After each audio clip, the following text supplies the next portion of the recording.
Ayan, ang ating beef steak, guys. Oh, so sarap.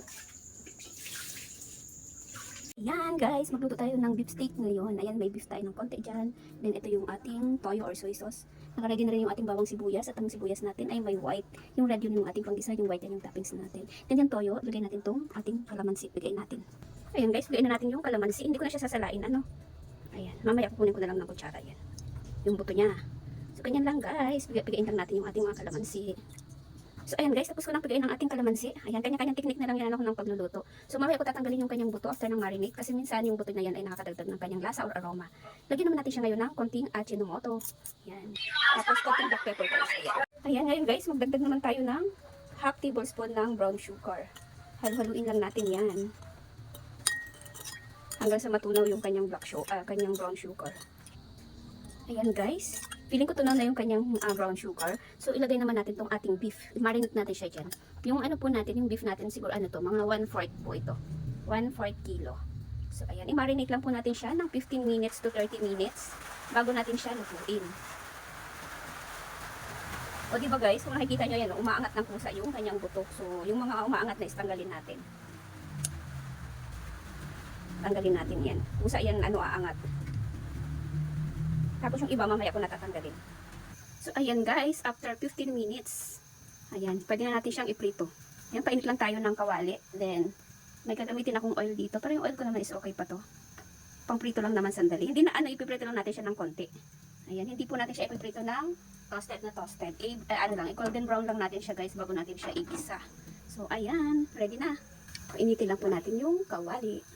Yan guys, mainit na yung ating kawali. Ilagay na natin itong ating minarinate na beef. Yan, ilagay natin isa-isa. Pinaalan natin yung apoy.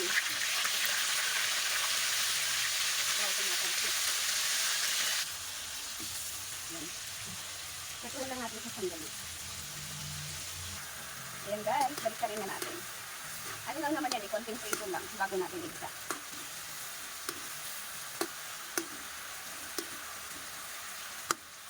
Maya tapos na yan. Napapansin nyo, ito yung aking pinagmarinitan. Ayan, segregate lang natin yan at gagamitin natin yan sa paggisa. Ayan guys. Tapos na tayo mag-prito. Nangitin na yung kita ng toyo. Ayan, tapos na tayo mag-prito. Ngayon naman, yan na tayo sa pinagprituhan natin mag-gisa guys. Pinaglutuan lang naman yan. So ito na, ready na. Gisa na natin ang bawang.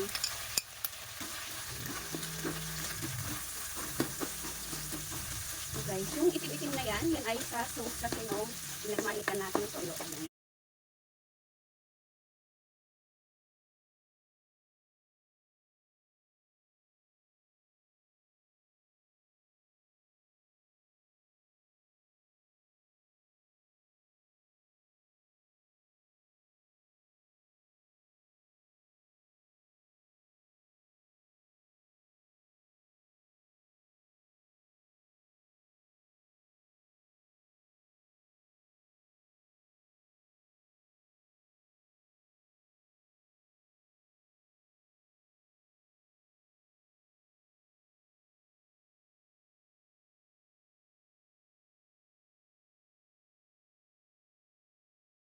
Try kayo na, alam nyo na, it's magic.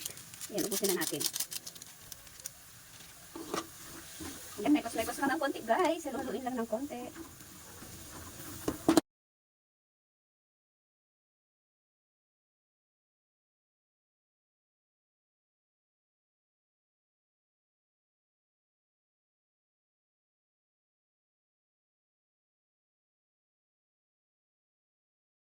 Ito na yung ating pressure cooker mga kaisaw. Ayan, ipat natin siya.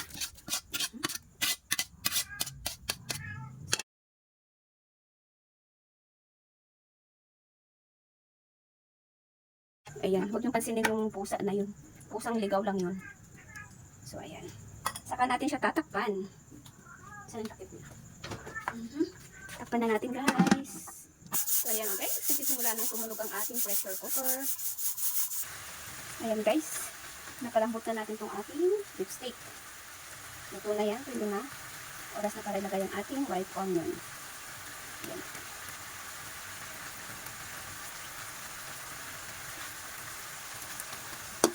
Ayan. luto na ang beef steak natin.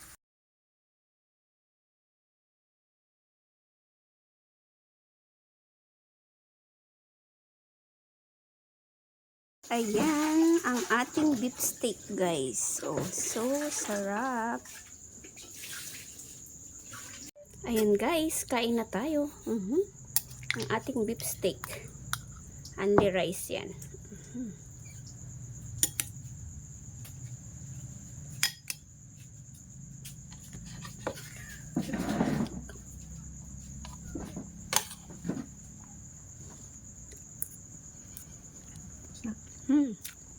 Sarap. Kain tayo, guys. Only rice. Yummy.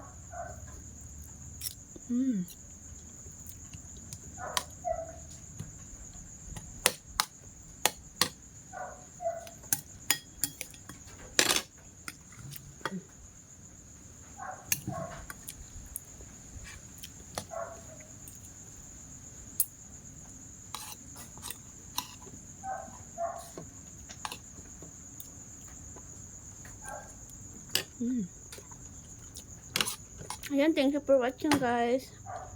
Kain muna tayo. Enjoy ko muna yung pagkain ko.